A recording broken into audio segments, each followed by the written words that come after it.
Hey everyone, I am absolutely thrilled you're here today because we are going to unpack what is arguably one of the most powerful, cost-effective growth hacks out there for your business. We're looking at how you can expand your LLC's brand in the great state of Michigan, but without the massive headache and, let's be real, the expense of forming an entirely new legal entity. So if you've been thinking about scaling up or diversifying, this explainer is exactly what you need. Picture this for a second. You want to launch a fresh, exciting new brand. Maybe you want to test out a new market or a totally different product line, but you absolutely dread the thought of filing new articles of organization, drafting up another operating agreement, and paying all those higher fees, right? Well, you are definitely not alone. Countless business owners hit this exact same hurdle when they're looking to grow. But lucky for us, there is a brilliant workaround. Now, you might have heard the term DBA, which stands for doing business as, or maybe you've heard it called a fictitious name or a trade name. But here is the first critical thing you really need to know. Whenever you hear the term DBA, Michigan law actually calls it an assumed name. Under Michigan's Assumed Name Act, that is the official legal terminology. So if you're ever on a state website frantically looking for a DBA form and you can't find it anywhere, well, that's exactly why. You're actually looking for a certificate of assumed name. Okay, let's dive into Section 1, the power of an assumed name. This is where it gets really interesting, because understanding this distinction can completely change how you approach your marketing and expansion. It's absolutely crucial to understand the difference between the two. When you form an LLC, you are creating a brand new, separate legal entity, and that's what gives you personal liability protection. But a DBA, or an assumed name, doesn't do that. It does not create a new entity, and it doesn't magically offer any extra liability protection on its own. It is simply a name registration. Literally just a way for your existing LLC to legally operate under a different name. The beauty of this, it is significantly cheaper and requires far less ongoing paperwork than spinning up a whole new LLC. Let's ground this in reality to show you what I mean. You see this everywhere, from massive global corporations right down to your local Main Street. Think about Alphabet Inc. They're the parent company, but they do business as Google. Or think about a local hospitality group. You might have an LLC officially registered as, say, Northbrook Holdings LLC. But let's be honest, nobody wants to grab a burger at a place called Northbrook Holdings. So they file an assumed name and they operate a cozy restaurant called the Copper Kettle. It's the exact same legal entity, but with a totally different brand identity tailored directly to their consumers. It's a real game changer.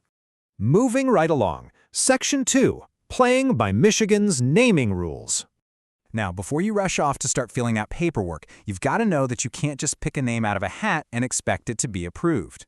First and foremost, you have to meet the distinguishability standard. Your new assumed name must be unique. It has to be clearly distinguishable from other active entities that are already registered in Michigan. To check this, you'll need to head over to the Me Business Registry portal. That's run by LARA, the Department of Licensing and Regulatory Affairs. Just run a thorough search there to ensure your brilliant name isn't already taken by someone else. And pro tip, always have a backup name ready, just in case. So the crucial point here is that you absolutely have to steer clear of restricted words. Michigan law is very strict about this. You can't use words that might confuse the public into thinking you're some sort of government agency. Words like FBI, Treasury, or State Department. No way. And unless you have special, explicit approval from the state, you cannot use financial or regulatory terms like bank, trust, security, or insurance. So stick to creative brand names and just avoid these restricted categories entirely. All right, Section 3, the play-by-play filing guide. Now for the fun part. We can break this entire process down into 3 highly manageable tasks to empower you to tackle this yourself. Because honestly, it's totally achievable for any business owner. Step 1, as we literally just discussed, is searching the LARA database to confirm your name is available.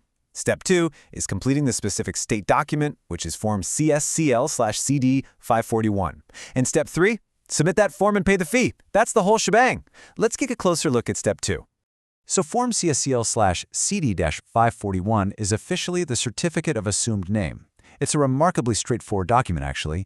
You'll just need to pull a few records together. You need your current exact LLC legal name, your 9-digit LARA entity ID number, and obviously the new assumed name you want to use. Then it just needs to be signed by an authorized person, like an LLC member or a manager.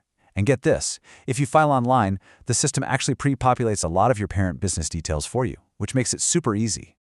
And this brilliantly illustrates a massive pitfall that trips up so many people. Listen closely to this one. As an LLC, you file your assumed name at the state level with LARA. You do not file it at the county level. Actually, a lot of folks get this mixed up, but county clerk assumed name filings are strictly for sole proprietors and general partnerships. If you are an LLC, you bypass the county completely and go directly to the state of Michigan. Next up, Section 4, Submission, Costs, and Timelines. All right, so you've got the form filled out. Let's get it submitted so you can get your brand officially approved and start making money, right? You essentially have 3 pathways to submit Form 541. You can mail it the old-fashioned way to Lansing, or you can drop it off in person. But I highly recommend the online option through the My Business Registry portal. Why? Well, because it completely bypasses postal queues. And most importantly, online filing doesn't require you to go out and get the form notarized. It's faster, it's easier, and you can literally do it right from your laptop on your couch.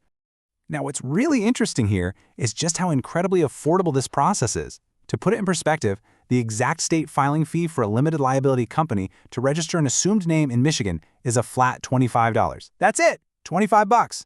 Compare that to the hundreds of dollars in fees and ongoing compliance costs of setting up a whole new LLC, and you can instantly see why this is such a popular strategy for expanding a business. So, once you pay that $25, standard processing takes about 3 to 5 business days. But let's say you have a grand opening this weekend and you are in a massive rush. Michigan actually has you covered. They offer tiered expedited services.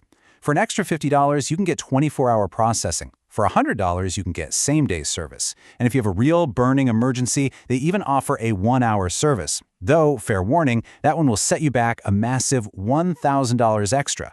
So yeah, definitely plan ahead unless you've got money to burn. Finally, Section 5, the finish line and post-filing compliance. Let's look at how this builds into your ongoing business operations. Because once Lara approves your name, you are officially at the finish line.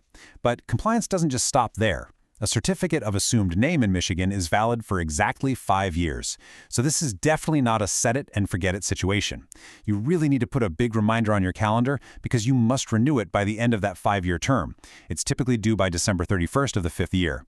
If you let it expire, you literally lose the legal right to operate under that brand name. The very moment you have that approved certificate in your hand, it's time to put it to work. Your immediate next steps should be taking that certificate straight to your bank. You want to update your commercial accounts so you can actually start accepting checks written out to your new brand name. You'll also want to update any local business licenses and, of course, roll out your shiny new marketing materials, update your website, and put up that new signage. Now, I just need to provide a very quick professional disclaimer. While we've covered all the structural steps derived directly from the state's official guidelines, regulations can and do change. Plus, every single business has unique circumstances. This explainer is absolutely meant to guide you, but please always consider consulting a legal professional or a business advisor for personalized guidance that is tailored specifically to your LLC's unique situation. Which brings us to the most exciting question of all.